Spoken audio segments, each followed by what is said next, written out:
Hi, I'm Russ Smith. I invented the Smitty bait over 40 years ago, and this was one of my first creations. The large jerk bait was first, and then the second bait I made was the small 6.5-inch Smitty jerk. And this is a great summertime bait. The reason I say that is it has a lot faster action than the 9-inch jerk, which is more of a gliding action. This one darts a lot more, and it's more for fish that their metabolism is up and they're a little more aggressive. Although I've caught them at every month of the fishing season on this. As you can see, this one's been around. This has been one of my lucky baits, and I caught lots of muskies on it. And a lot of my clients have caught muskies on this little Smitty jerk. It's a easy bait for a beginner, and it's a great bait for all-around fishing any time of the year. So I'm going to show you how to use it. If you're using a bait like this and it comes out of the water, and what I found is that you're working it too fast. And the key to a jerkbait is giving it that little pause. And most people with the high-speed reels especially are working jerkbaits a little too fast.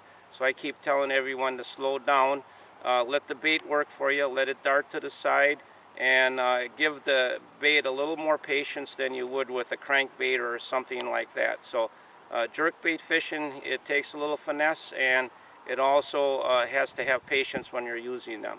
So I use a smaller, shorter jerk than I do on the big one, and it makes the bait dart around really erratically, and that's what you want, an erratic looking pattern. It's supposed to resemble a wounded bait fish or a struggling bait fish. So I'll give you a little short course on this one.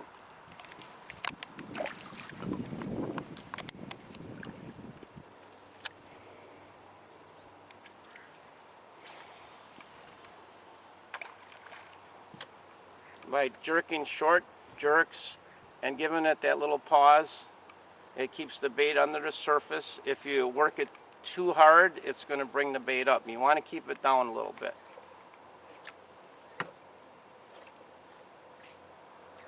When you get it by the boat, just do your figure eight. You can even give it short jerks like this and make big circles sometimes. I've caught them that way, going around like this instead of a big figure eight. If it's a big fish, he has to have a lot of room to turn.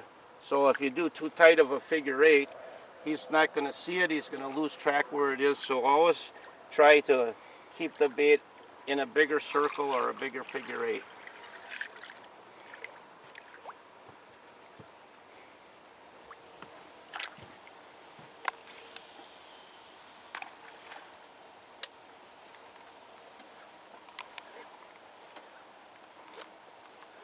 Again, sometimes I'll give it a little short one and then, a shorter one, and changes the directions of the lure just by giving it a little twitch like that. And like I say, it's a patience thing. Most people that I've guided over the years are overpowering the jerk baits and working them too fast. You want that little pause in between, and 90% of the time the strike is going to occur when that bait is sitting just like that. And you give it a short jerk like that, let it hang, jerk it, let it hang a little, short jerk, change direction, let it hang, and 90% of the time the strike's going to happen on that hang. So it's important also, I don't have my Polaroids on now, but it's important to have Polaroids when you're working jerk baits, because it's you that are putting the action into it. The angler is giving it the action. Jerk baits don't have a lot of action on their own.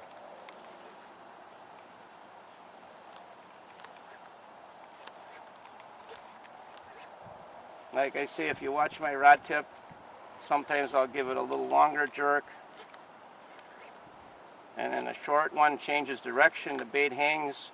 That's when the strike's going to happen, at that hang time right there.